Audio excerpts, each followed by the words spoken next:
for Bob Lazar, the topic of this new film by Jeremy Corbell, the topic of this program tonight. It has things have been sort of like a jungle, filled with perils and dangers. Back in May of 1989, I was hosting the 5 o'clock news on KLAS. We had a 5-minute interview segment in each program, 5 days a week, and we had a last-minute cancellation. And it occurred to me, gosh, we got to fill this with somebody interesting. I called up John Lear. I said, hey, Lear had told me in late '88, so 30 years ago, that he knew a guy he thought was going to get a job at Area 51 and might know something about ET technology out there. So I called Lear up, said, hey, you think your saucer buddy could do the interview? And Lear calls back, yes, you have to black out his face. So we did this interview with a guy, the shadowy guy named Dennis, blacked out his face, and he first told the world this incredible story.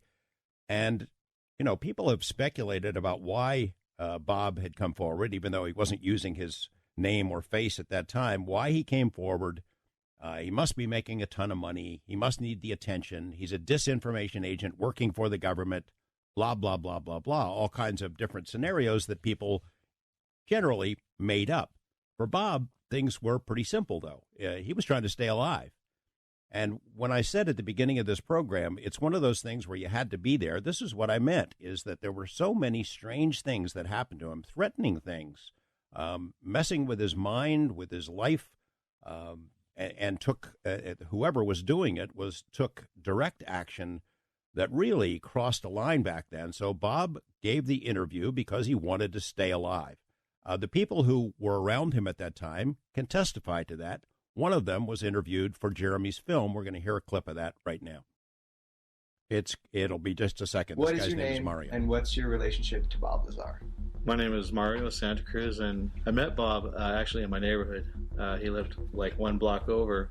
My attraction to Bob was his jet dragster. So I saw this jet dragster sitting out in front of his house in our neighborhood, which was just the jet dragster alone was rare.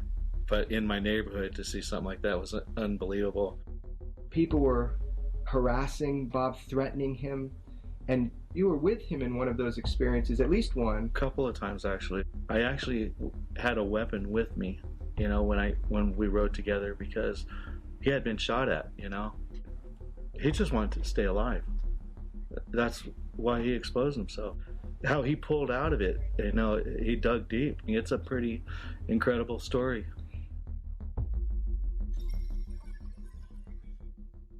So people who were not there at the time have a hard time getting their heads around this. Were their threats real? Were they really messing with Bob? Were they breaking into his house, into his car, threatening his life, shooting in his tires? Were those things real? Well, we're going to ask the man himself, Bob Lazar. He's here with us, and we're going to jump right into that in just a moment. Stick around. Welcome back. The moment has arrived here. Bob Lazar is the president of United Nuclear. It's a company that specializes in research and development of cutting-edge technologies, design and manufacture of radiation detection equipment, and retail of scientific equipment and supplies. He previously was a senior staff physicist out there in the Nevada desert and also worked as a physicist on advanced projects at Los Alamos National Laboratory. And in 1989, he went public with a story that is the subject of Jeremy Corbell's new film about advanced alien technology being hidden and tested in the Nevada desert. Bob, great to have you here. Thanks, George. Good to be here. I'm sure you're thrilled. Yeah. Can't you tell it in my voice? Yeah. Yes, I can. I want to talk about the soundbite we just heard from your friend Mario about those days, because people have come up with all kinds of reasons about why you came forward in the first place. Either you made it all up, or you were working for the government as a disinformation agent, and the purpose was to tell a story, or they allowed you to know this information, figured you would leak it to John Lear, and you would distract attention away from something else that was really secret out there at Area 51. Can you go back in time to that period about why you came forward, and then we'll get into sort of reacting to the conspiracy theories that have popped up ever since? You know, some of those theories are really entertaining, and that one that you just mentioned is kind of ridiculous. But Anyway, what are we asking here about Mario or the how? What was going on in your life that made you take the step of going forward with that story, doing the first interview, the dentist interview, and then agreeing to go on camera with us later on? Well, as you know, it was a really complicated situation at that time, and I was, I had given permission to have my phones monitored, and while I was going through my security clearance. Now, well, I'm wondering how to do this in short form because it's kind of a long story. That's all right. We got time. Yeah, I guess we do. I was still going through the clearance process. Now, I had already had Q clearance, civilian top secret clearance from Los Alamos that they reactivated, and but this required, some additional checking into my background or something along those lines. So I wasn't allowed full access, and I was only permitted out to the site occasionally. And what happened at that time was I was really keeping with the program and hadn't even said anything to my wife certainly not about what I was working on, but the hours they were calling me to go to work were really odd. And some of the times it was, later in the evening. Anyway, to make a long story short, I would get calls, odd hours saying it's 4:56 now. Within, an hour or so, you need to be at McCarran Airport and, get on a flight there and, go out to the base. And this happened, fairly frequently.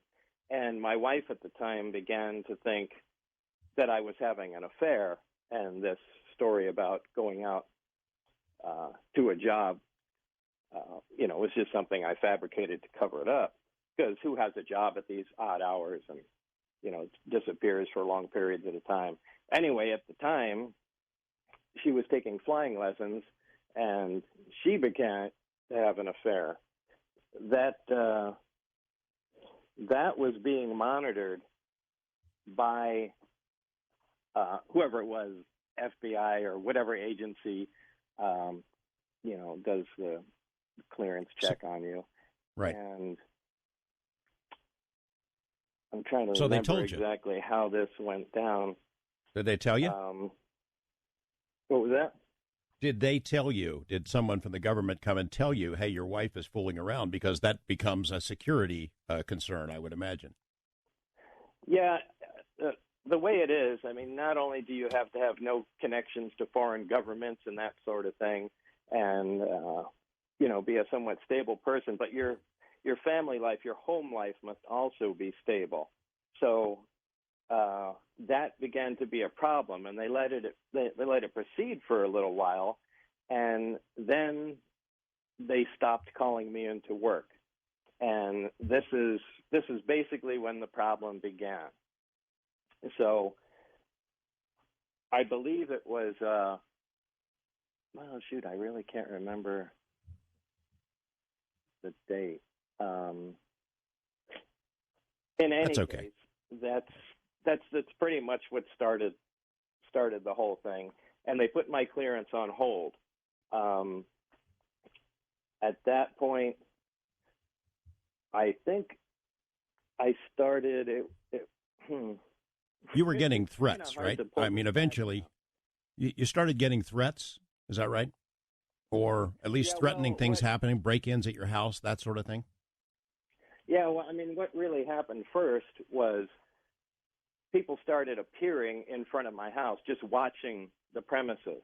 Now, this was never part of, the clearance process before, and I began to get a little concerned. Everywhere I went, I was being followed now, where I wasn't before, and I started to get a little concerned about this. They had already given me a lot of classified information, and now there's no response when I call the person my contact out there. They're not calling me into work anymore. So I started getting a little concerned.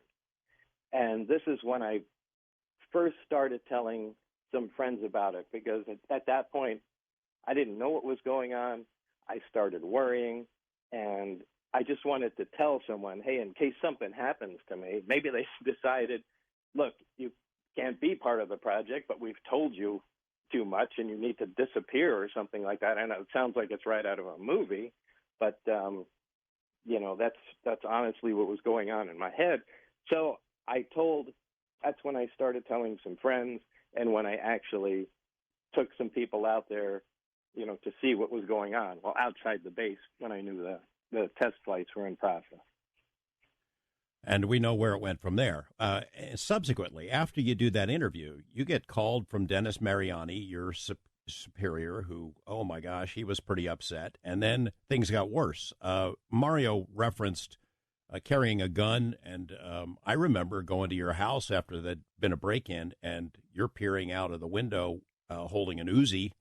And, as I've said earlier in the program, I don't know if you're able to listen to it, but those things were real. That was really going on. There was a lot of tension. There were mind games being played, and it's hard to convey what it was like back then for the people who already don't want to believe your story, but it was real. All that stuff was real.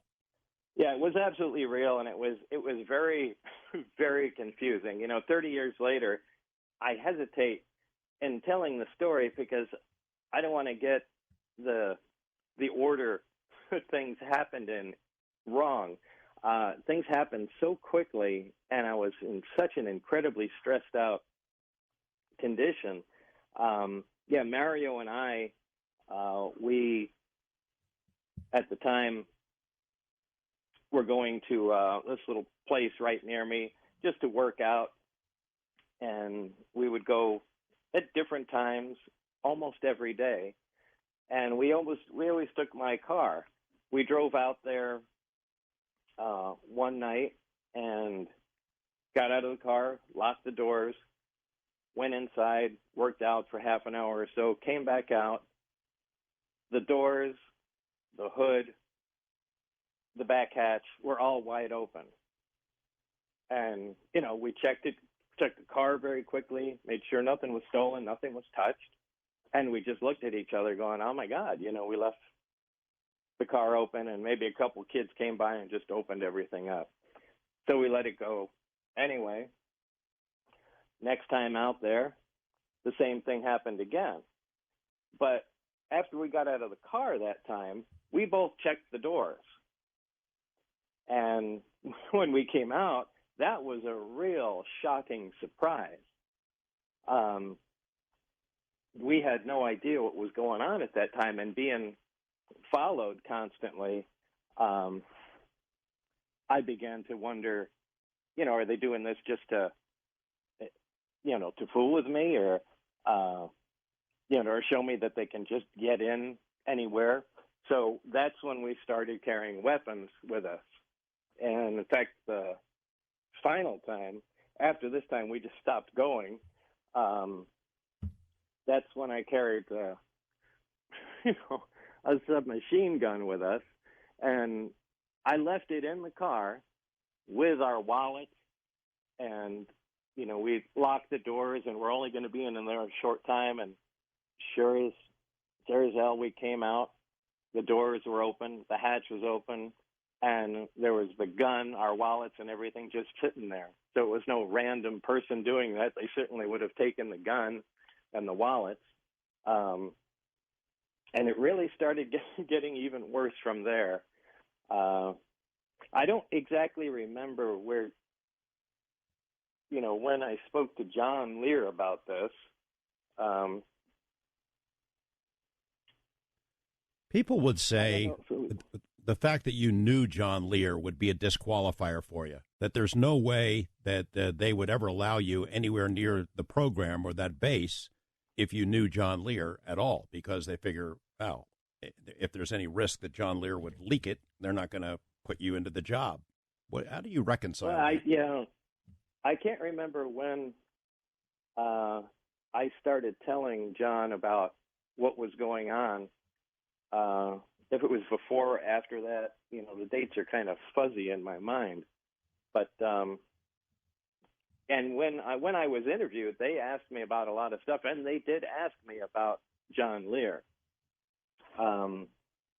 They wanted to know if he was a friend. I said, yeah, I've known him, for I don't know, I guess about a year or something at that point, maybe a little less.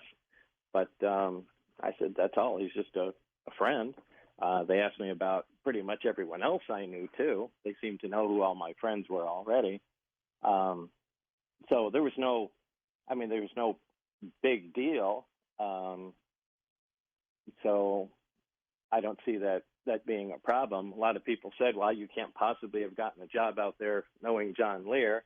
And I don't think that was a factor. In fact, Kathy, I don't know if you remember Kathy, George she used to work at Goldstone, receiving station out there, and she died recently. But before she did, she was able to get a job out at Groom Lake, and she put my name down as a reference, which I thought was hilarious. You'll never get a job doing that out there, and she still got stationed out there, which was really a surprise to me. So apparently your friends don't have a big influence on your security clearance.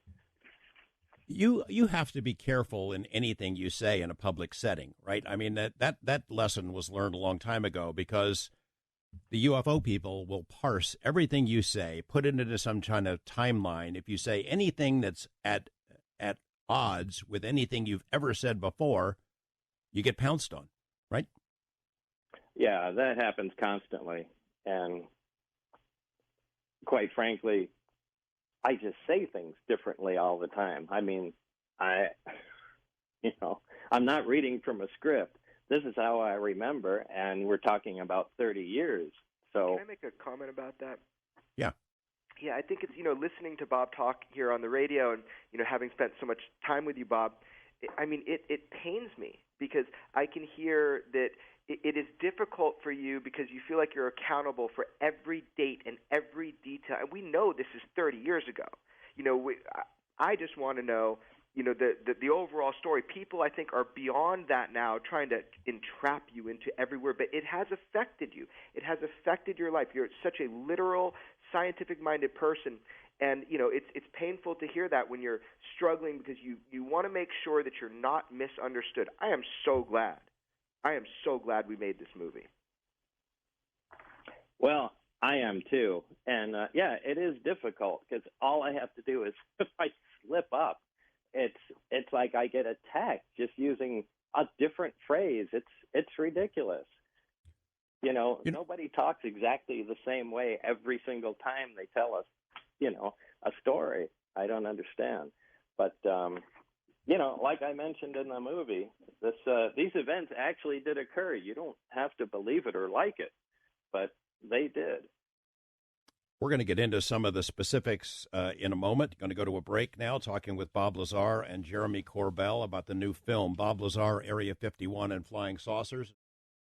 From 1989, Stevie Ray Vaughan, Crossfire, which could be the title of Bob Lazar's life story. He's been in the crosshairs of a lot of people, ufologists, cranky UFO researchers, government agents who were really messing with his mind back in 1989. A primary reason why he came forward, spoke to us. And so we have to ask why he would be speaking now to Jeremy Corbell. Why allow him into his home, into his inner life, and tell him what's going on inside his family, and tell that story and stir things up all over again. We're going to get into that next on this segment of Coast to Coast AM.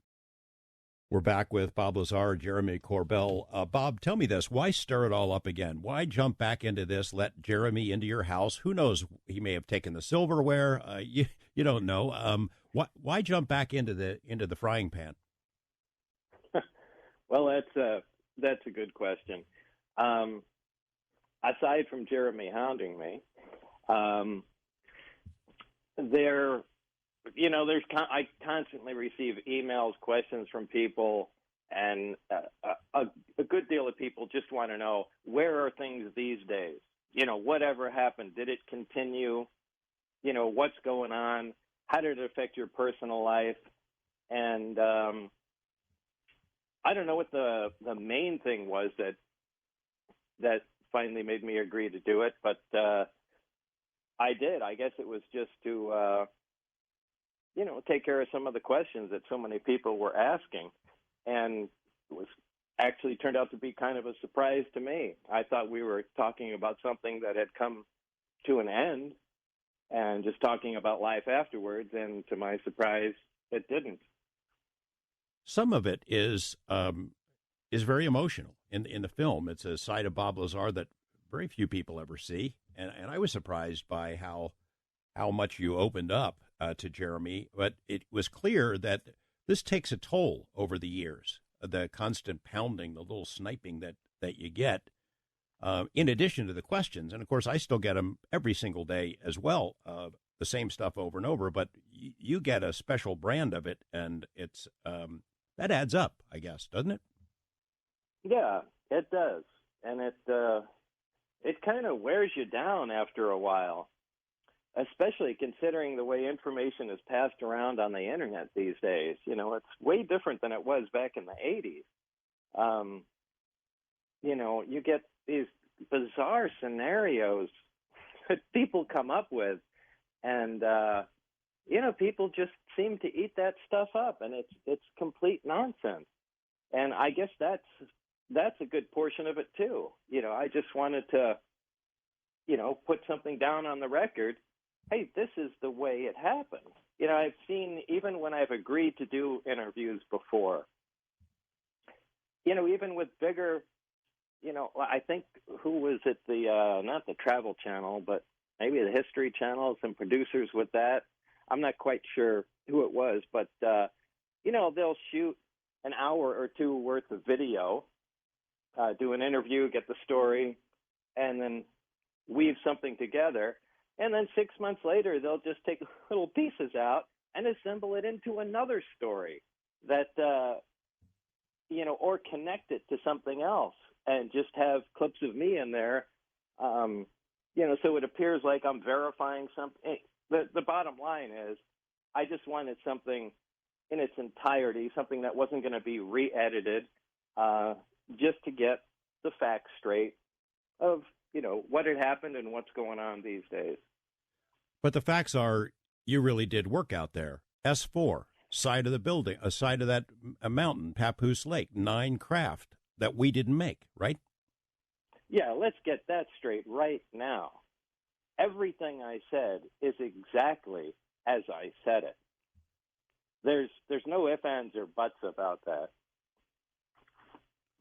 Jeremy, people are, they're in one camp or another. There's never going to be proof unless they open up the hangar doors and trot out one of the saucers and admit they've been lying about this all these years. I mean, chances are that's not going to happen. Maybe not in our lifetime, but will your film, does this change the dynamic of the debate about Bob? Yes, it does. This is driving me crazy. I'm listening as if I'm a fan on the radio. Yes, it does. I mean, here's the deal, man. We're living in a different world. We're living in a world where the New York Times came out and said that the study of UFOs did not end in 1969. We have active UFO identification programs right now. It completely alters the light in which you hear Bob talk. He's an understated dude. Sorry, Bob, I'm going to talk like as if you're not here on the phone. I'll go for it. He's an understated dude. It really, maybe it takes a little bit more to really understand, and I think you see that in the film. Bob is telling you he worked on flying saucers with gravitational field propulsion systems, not reactionary systems, at a subbase of Area 1 called S4 in the side of a mountain. Every other liar and faker and charlatan has come forward and repeated his words over and over and over and twisted the story to a point where I think I got really lucky. And I was like, Bob, look at this. Look what somebody else thinks. Look at these socks. Somebody's printing with your face on them. Oh, look at these spandex pants. oh, look what they said about you. They're saying this about you. I think I just prodded him enough where it was like, okay, you're right.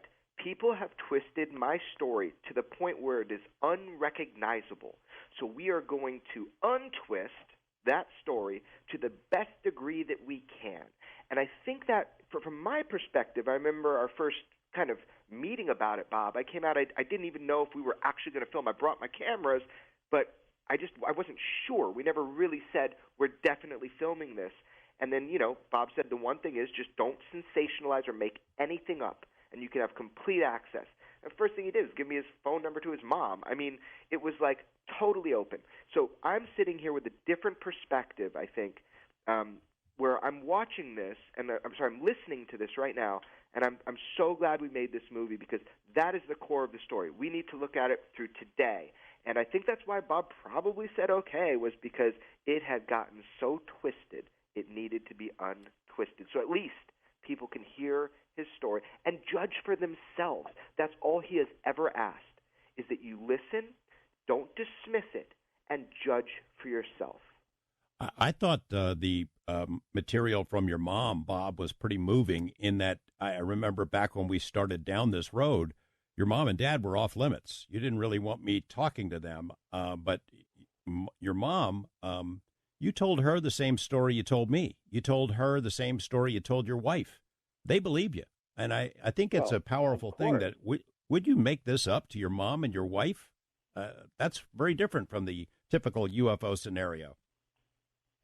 No, my mom and dad at that time were off limits because they were easily frightened, and a lot was going on, a lot more in the 80s, as you know, at this time. And I was really concerned that, adding them to the equation could really be a problem. I didn't want them, disturbed in any way. So, now a lot of time has gone by, and, my dad has since died, and my mom's, in her upper 80s, so I don't think anybody's going to, cause any problems. George, but I want to tell you something. I'm sorry, Bob. I just got to say something. No, go ahead. Here. It's, when he gave me access to the people in his life, I would meet with them. I would meet them with them in different states. I would go, Mario came to California, Pioneer Town. They would come over, they would meet me, and they'd say, Bob says I can completely be open with you. Anything you want, record, and we'll talk about it. Straightforward, no holds barred. Bob didn't say, oh, don't tell him this, don't tell him that. Bob said, just talk to him.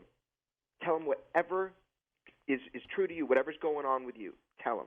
And I just want to make that point really clear because that's what happened. So that's what you're going to see in the film, There's an interview with... The one thing I'd like to address is, my motivation. I don't understand. A lot of people come up with different stories, but really, you need to explain to me what a motivation would be to make up a story like this. And I've said it before. I said it in the movie. I can absolutely make up a better story. There's so many loose ends in this thing. But, for people that think there's a big payout or a bunch of money involved, that's ridiculous.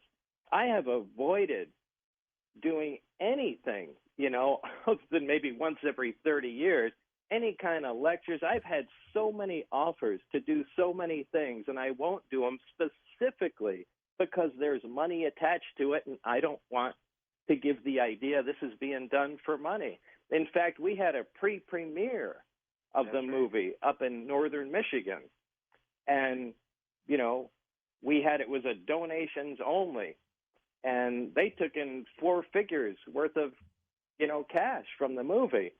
And, I absolutely didn't want any of that money. We had it donated to the science programs in the schools in the general area up there. But, this has been my thought through the whole thing, that there's just no motivation for me to do this. I hate attention. I cringe when people ask me to go on a radio show like this. And, if I'm not looking for the attention. I absolutely don't need or want the money. I do fine for myself. Please tell me why I would do this. Well, but you do want people to know something, and that, I think, is one of the thrusts of my film, was to convey a message for you. And so I do believe that you're talking to me because you do want people to know something. Oh, I do. I do. I absolutely do. I'm saying, why would I want to make up a story that wasn't true? Right, but what is it that you want people to know? I want them to know exactly what happened. I wanted to know there was extremely advanced technology that did not come from humans, that was being researched out at S4 in the 80s. I have no idea where things are now, but when I was there, this is a really, really big event that has been completely squashed by the government. You know, we live in an interesting time, Bob, and back then you didn't see a lot of UFO stories on the news, other than a few programs that I had done, at least in the local news. It wasn't given much credibility, and it over the ensuing 30 years, it generally is treated like dirt. People in my line of work make fun of UFO witnesses and UFO stories and don't give them much credence. But in the last 11 months, things have changed. The New York Times, I know you followed you all that closely, but in working with Jeremy, you've heard about the Tic Tac video released by the Pentagon. We met Tom DeLonge at the one public event that we did together back in 2015, and a lot of interesting things have changed. I mean, the subject is being taken seriously. Are you up on any of that stuff? What do you think about that Tic Tac video, and is it getting perilously close to the point where your story converges with other things that are unfolding? Yeah, I really think they are beginning to converge. And in general, I don't follow UFO lore, UFO stories. I don't, look into accounts or any of that. I'm not. However, that being said, the Tic Tac stuff really, really interests me. And I would love to know more information about that. The craft behaves like it's a reactionless vehicle. It just reeks of the drive mechanism that I worked with at S4. So I'm really that there's finally a UFO story that's really caught my attention.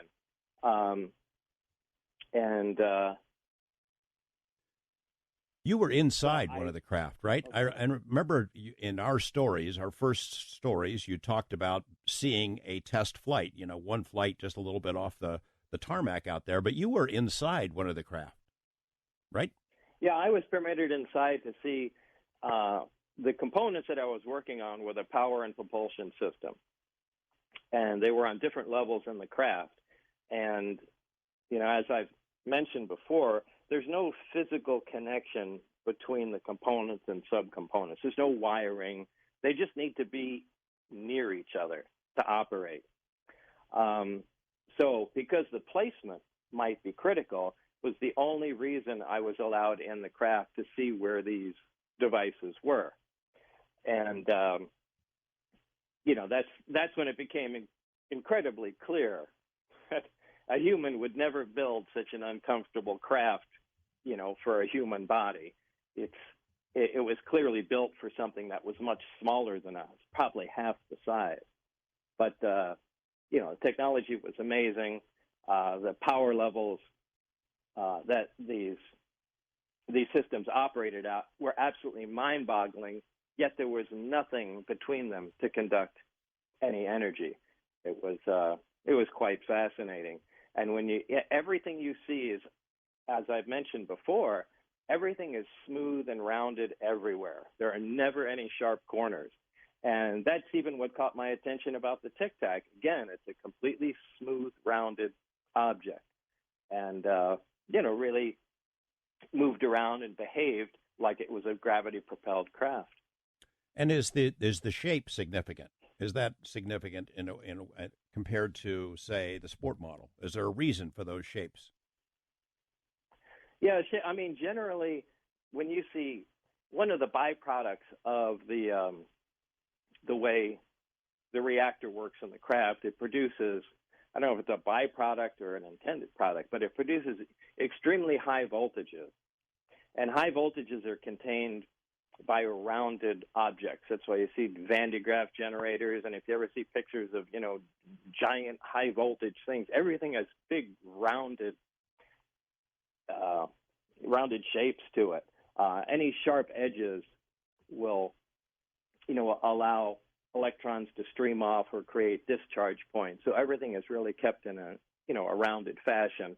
And since everything seemed to have a function, there was nothing done for aesthetics in the craft. There was no coloring or any of that sort of thing. So, clearly the fact that it's rounded was for a purpose. So I'm wondering if the sport model were to take a flight over the Nellis Range and a military pilot comes across it and has gun camera equipment, if the sport model would look like and act like the Tic Tac. I know this is speculation on your part, but I mean, could we be talking about the same basic technology? Well, it depends. It depends on the angle that he views it from.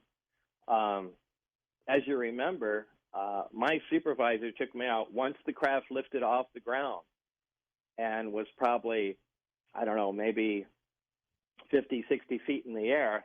He said, walk forward towards it. And as I began to walk under the craft that was now above my head, I could see the sky above it and not the craft, which is a really fascinating thing and an image in my mind that I will never, ever forget. As it almost has a distortion like, if you've seen some hot tarmac or roadway in the summertime where you see the thermal distortions coming off of it. As you approach it, the craft looks like that, but then you can't see the craft. You can only see the sky above it. It's the way gravity bends light. So there are some points you can't see the craft at all. I mean, it's the ultimate stealth.